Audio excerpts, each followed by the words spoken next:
Queridos hermanos, con la ayuda del Espíritu Santo, profundicemos un poco en una palabra que aparece en la primera lectura de hoy y que ha sido como todo un descubrimiento para mí y por eso lo comparto. Me refiero a la palabra sacrificio. Quienes hemos caminado en la fe de nuestra Iglesia Católica, no nos extrañamos de expresiones que aparecen, nos suenan familiares. Por ejemplo, hoy el texto de la carta a los Hebreos nos habla de un sacrificio de alabanza. Sacrificio de alabanza. Uno oye esa expresión y le suena a cosa conocida. Pero no se nos olvide, y lo digo especialmente por mis hermanas dominicas, no se nos olvide que hay una tentación en la vida monástica, en la vida religiosa, y es acostumbrarnos a la palabra sin llegar realmente a entrar en ella, a profundizar en ella. Por ejemplo, si a uno lo detienen y le preguntan, ¿qué es un sacrificio de alabanza? Entonces uno diría, pues un sacrificio de alabanza es como un sacrificio, pero de alabanza. Eso es un sacrificio de alabanza. O sea que en realidad no he entendido. Sobre todo en el contexto en el que aparece en esa primera lectura. Leamos en qué contexto se dijo en esa lectura para ver si lo entendemos mejor. Ofrezcamos continuamente a Dios un sacrificio de alabanza, es decir, el fruto de unos labios que confiesan su nombre. Ese es el sacrificio de alabanza. Como habla de confesar el nombre de Dios, que es una manera solemne de decir que uno cree en Él y que uno se apoya en Él, se entiende la parte de la alabanza, pero ¿dónde está la parte del sacrificio? ¿Por qué ese es un sacrificio? Y ahí es donde yo digo que uno puede acostumbrarse a la palabra de Dios sin en realidad entenderla. Por allá en una de sus parábolas, Cristo les preguntó, ¿entienden? Cuando les lavó los pies les preguntó, ¿entienden lo que he hecho?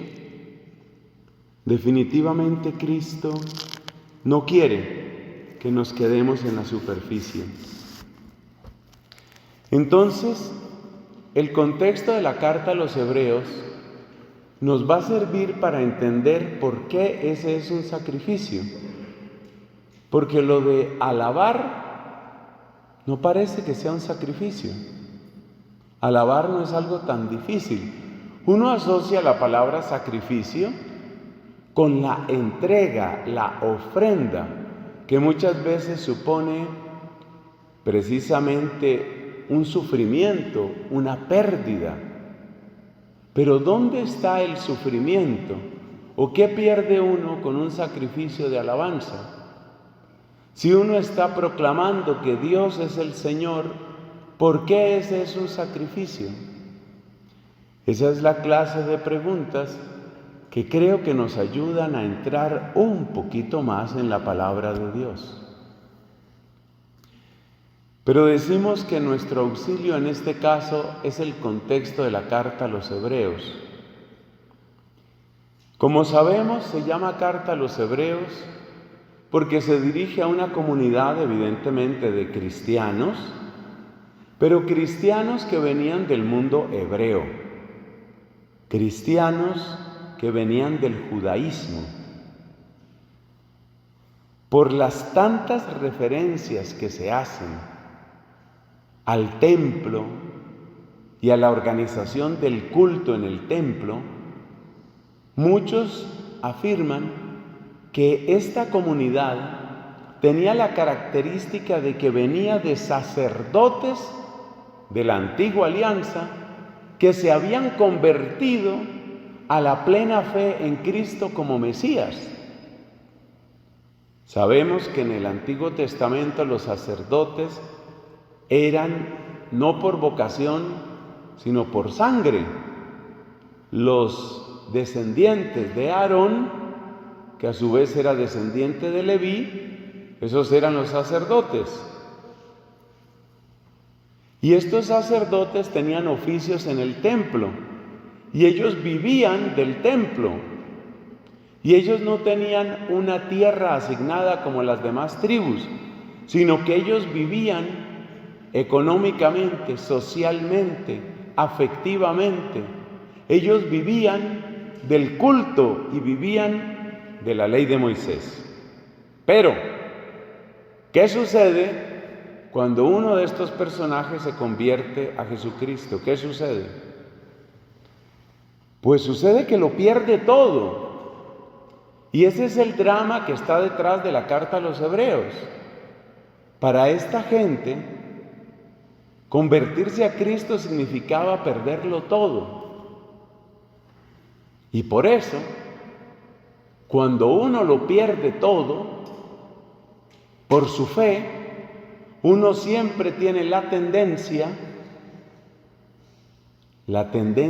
a esconder su fe. Que no se note. Entonces ya usted va conectando con el sacrificio de alabanza. La manera de no sufrir es que no se note. Que no se note que yo soy de Cristo. Que no se note que yo soy católico. Que no se note que yo trato de ser obediente a los mandamientos de Dios. Que no se note que Dios es muy importante para mí. Cuando veníamos para acá, una persona en el carro decía: estoy muy contenta de venir a este retiro, a esta convivencia, y le pregunté: ¿cómo te sientes? Y me dice: me siento a salvo. De inmediato me impactó esa respuesta. ¿Qué quiere decir me siento a salvo? Entonces explicaba a la respectiva persona que cuando uno está en el mundo laboral, el mundo de la universidad, el mundo del colegio, el mundo de los amigos, el mundo de los parientes muchas veces, uno muchas veces está rodeado de cuestionamientos, desafíos, descalificaciones, exclusiones, murallas de indiferencia. Muchos de los que estamos aquí hemos experimentado que cuando uno se muestra así, convencido en su fe, cristiano, católico, pues lo empiezan a aislar, le ponen un muro, lo rechazan, se burlan de uno. Entonces es muy harto ser distinto. Y por eso lo más cómodo, y esa fue la tentación que tuvieron los señores de la carta a los Hebreos, la comunidad a la que se dirige esa carta, la tentación de uno es esconderse, que no se note. Como tenemos esta costumbre en familia espiritual de la cruz de fe, para mí los testimonios más interesantes siempre han sido los de los jóvenes, porque imagínense lo que es para un joven en el ambiente escolar de hoy llegar con una cruz que en lenguaje costeño, que no es vulgar, se llama una cipote cruz. Llegar con su tremenda cruz al colegio, llegar y pasear su cruz en su universidad o donde sea. Eso es como tener un letrero que dice, búrlense de mí. Y eso cuesta mucho trabajo, mucho trabajo. De hecho, una de las situaciones que tenemos actualmente con varios de nuestros jóvenes es que están registrando cansancio, agotamiento de ser distintos y por consiguiente ganas, muchas ganas de ser como los demás. Esa es la tentación de la carta a los hebreos, de eso es de lo que se trata la carta a los hebreos. Y ahora sí creo que se entiende el sacrificio de alabanza, porque el sacrificio de alabanza es que yo voy a decir el nombre de Dios, que yo voy a confesar, es decir, voy a proclamar, no voy a esconder mi fe en Dios. Y cuando yo no voy a esconder mi fe en Dios, entonces voy a ser visto de una manera rara y a veces va a venir indiferencia o burla o desprecio. Ahí salió la cuota de sacrificio. Ahora sí se entiende. Entonces, ¿por qué el sacrificio de alabanzas es sacrificio de alabanza? Respuesta. Es de alabanza porque le da la gloria a Dios. Y es sacrificio porque darle la gloria a Dios muchas veces implica perder. ¿Qué voy a perder? Voy a perder estima, voy a perder amigos, voy a perder fama. Yo me estaba acordando del año 82 fue eso. En el año 82 yo estaba en las Olimpiadas de Matemáticas y en algún momento hubo una salida. Yo no me acuerdo bien por qué era eso, pero era una salida con el equipo colombiano, con los entrenadores y con otros profesores amigos de los dirigentes de Olimpiadas de Matemáticas. Y era tiempo de Cuaresma. Y paramos por algún restaurante, de estos restaurantes de la Sabana de Bogotá. Paramos en un restaurante y claro, cada uno iba pidiendo. Y aunque mi fe no era gran cosa en ese tiempo, realmente yo no quería comer carne un viernes de Cuaresma. Entonces la especialidad del lugar, porque era un asadero, era carne. Buena carne, jugosa, que todavía me acuerdo de esa carne. Pero es viernes de Cuaresma. Y entonces Nelson Medina, que no era que practicara mucho su fe, pero bueno, algo hacía. Entonces yo pregunté en un asadero que olía por toda parte, eso se le metía a uno ese olor. Yo pregunté qué tenían que no fuera carne. Entonces los del asadero me miraron así como raro.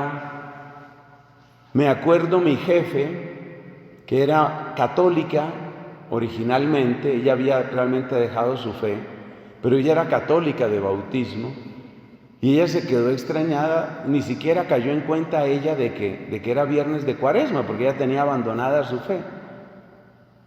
Y entonces me miró, Nelson, ¿estás enfermo? No. Es que hoy yo no sabía ni cómo decir, ¿no? Porque uno quiere esconder su fe. Entonces dije, es que es Cuaresma y es viernes y yo no quisiera comer carne. No, claro, no hay problema. Pero la reunión entre antes de ese almuerzo y después de ese almuerzo, el cambio fue total. Una cosa tan sencilla como eso. Yo tomo en serio mi viernes de Cuaresma. Les repito, yo no es que estuviera rezando a todas horas ni que cargara la cruz grandota. Simplemente dije, es viernes de Cuaresma y quiero evitar comer carne, no quiero comer carne. Entonces ahí entiende uno cuál es el sacrificio de alabanza. El sacrificio de alabanza es, no voy a esconder mi fe, no la voy a esconder. Uno puede pensar que una religiosa que está en un monasterio de clausura no tiene ese problema, porque resulta que estando en el monasterio de clausura todo habla de la consagración a Dios. Todo habla, la capa, el hábito, el velo, el tapabocas. Todo habla de la consagración a Dios. Pero resulta que también dentro de una comunidad religiosa se necesita confesar el nombre de Dios. ¿Cómo así? Le voy a dar 2 ejemplos, que pueden volverse 3, dependiendo de cómo esté el auditorio. Primer ejemplo. Resulta que pasó una vez en una comunidad que ustedes conocen que se llaman frailes dominicos. Había que hacer un trámite para una cuestión de la universidad, nuestra Universidad Santo Tomás.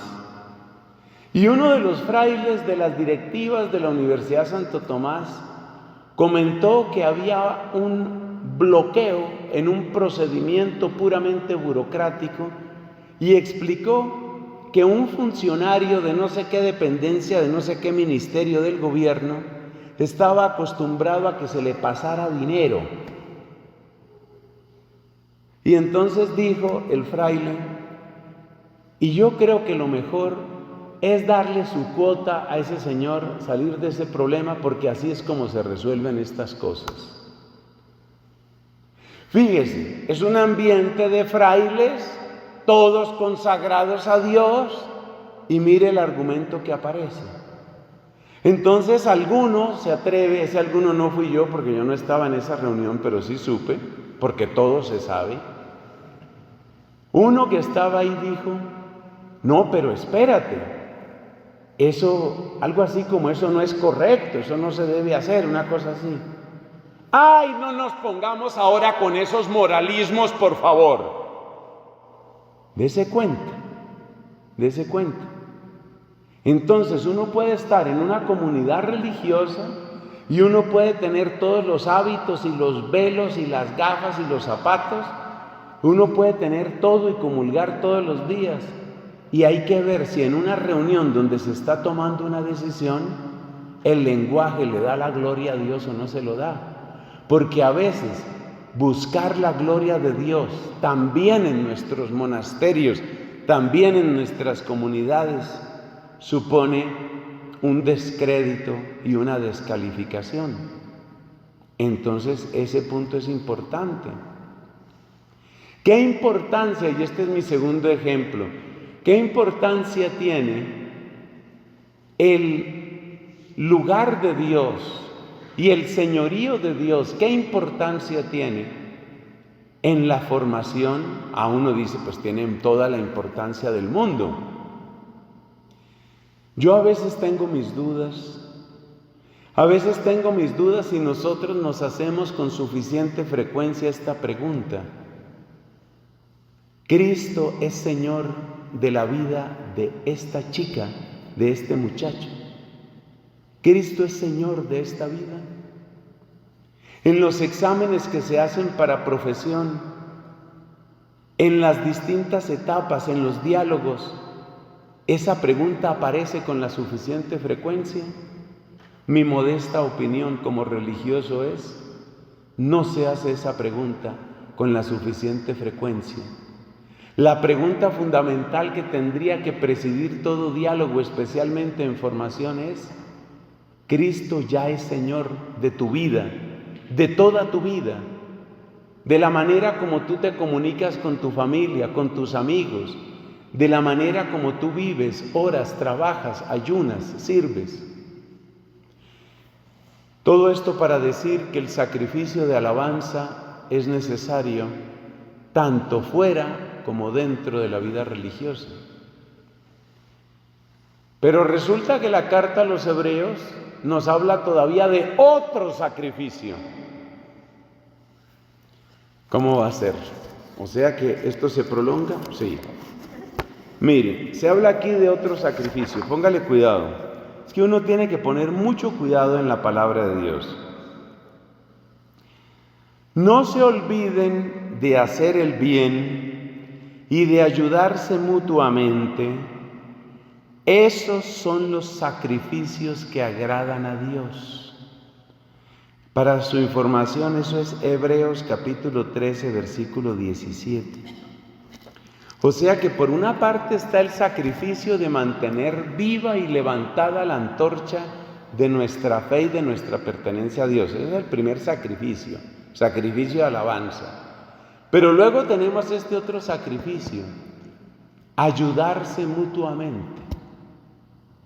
¿Y dónde está el sacrificio ahí? Ese es más fácil de encontrar.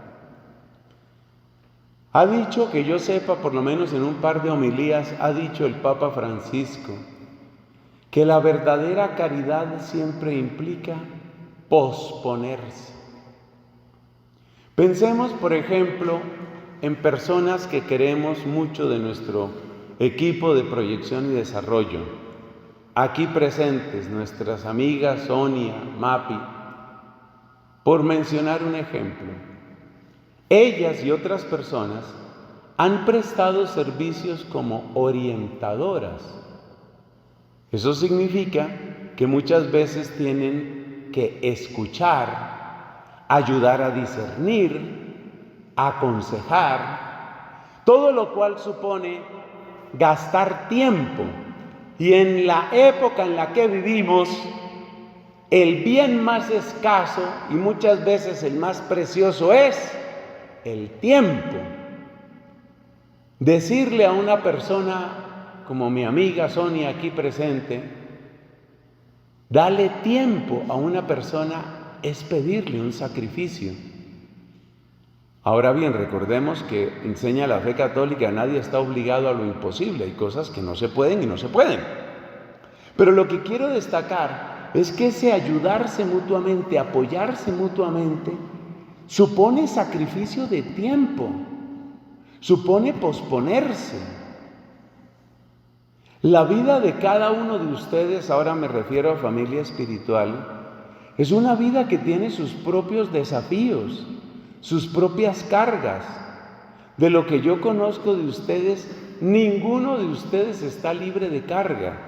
Todos tienen distintas situaciones de salud, emocionales, afectivas, anímicas, económicas, situaciones de pareja, de crianza de los hijos, vacíos emocionales, preocupaciones existenciales.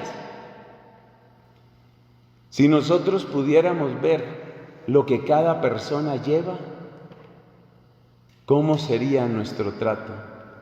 Si yo pudiera ver, por ejemplo, una persona al azar, Alexander, si yo pudiera ver qué es lo que Alexander lleva aquí adentro no arriba, sobre sus hombros. Uno lo ve, uno lo saluda, hola Alex, ¿cómo estás? No, ¿todo bien? Sí, muy bien. Por supuesto, trajiste la pancarta. No, se me quedó. Bueno, no importa, tranquilo, hermano. Pero entonces tiene aquí su canasto, su carga.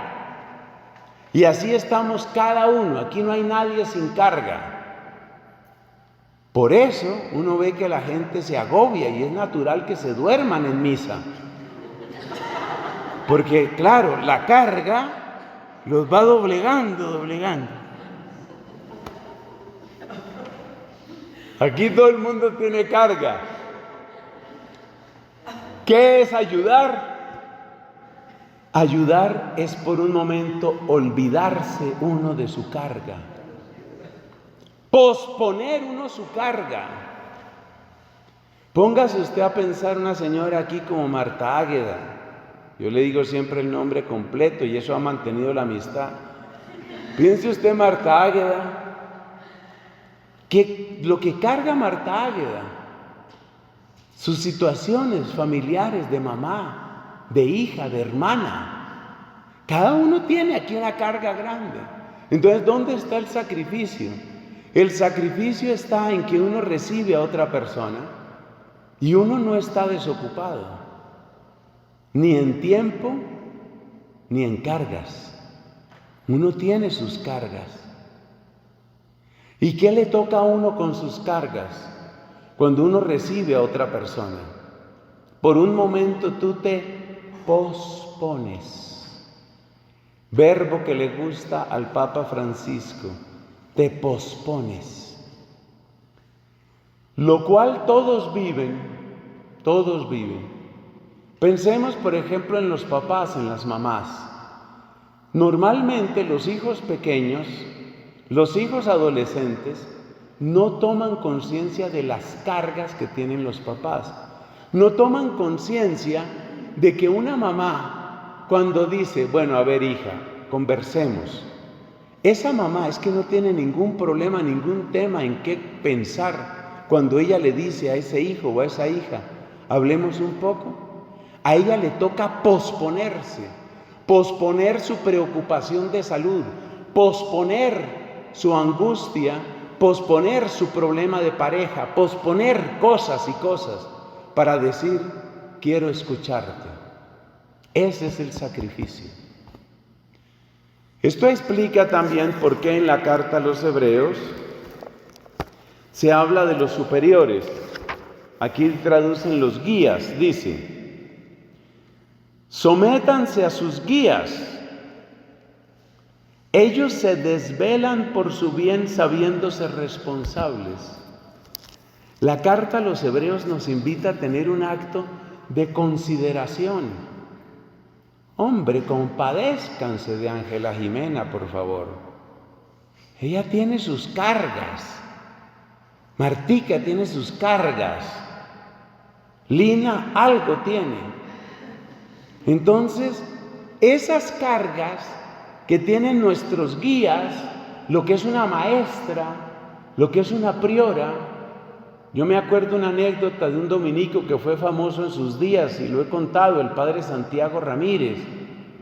Él meditando sobre este tema de los superiores y cómo les toca posponerse y qué responsabilidad tienen y qué cuentas tendrán que darle a Dios de lo que hicieron del monasterio, del convento. El padre Santiago Ramírez derramaba lágrimas y decía, por favor, oremos por ellos, oremos por nuestros superiores. Entonces ahí están los dos sentidos de sacrificio. Sacrificio de alabanza, que es que yo no voy a esconder quién es Dios para mí frente a nadie. Entonces, por ejemplo, me llevan a conocer mis primos de California. Allá les muestro quién es Dios para mí. Me llevan a ¿dónde más tiene uno primos? Es que yo no sé ni dónde tienen primos. ¿En Armenia tienen primos? En Armenia tienen primos. Me llevan a conocer mis primos de Armenia.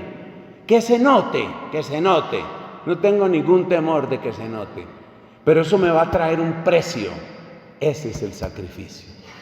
Y el otro es el sacrificio de posponerse. El sacrificio de decir yo no puedo estar de primero en todo, que es el lenguaje que utiliza el mundo, ¿no? Usted observe la publicidad como repite a todas horas, te lo mereces, te lo mereces, te lo mereces. Y a veces juete es lo que merece la gente, pero bueno, ese es otro tema. Te lo mereces, todo es que te lo mereces. Y entonces uno tiene que ser primero en todo. Y Cristo dice no todo tiene que ser, usted no tiene que ser primero. De hecho, la obsesión por ser primero convierte al mundo en una jungla, como enseñaba el Papa Benedicto. Claro, porque si tú quieres ser el primero, ¿cierto? En el matrimonio, tú quieres ser la primera, no, yo quiero ser el primero, ¿qué? Entramos en una pelea constante. El matrimonio se vuelve jungla de combate, enseña el Papa Benedicto. La familia se vuelve jungla. Solo importa, entiéndanme caray que soy un adolescente. Aquí todo se para, todo se detiene porque yo necesito. Bueno, todos necesitamos, sí. Pero fíjate que el mundo nos mete ese lenguaje que tengo que ser el primero. Y como ya enseñaba San Juan Clímaco en su meditación sobre la cruz y la humildad, la única manera de ascender es descender. La única manera de crecer en la vida cristiana es seguir la ley de Juan Bautista, que Él crezca y que yo disminuya. Sigamos nuestra celebración sabiendo que tenemos dos preciosos sacrificios que todos los días se pueden ofrecer y que todos los días hemos de unir a la Eucaristía. Amén.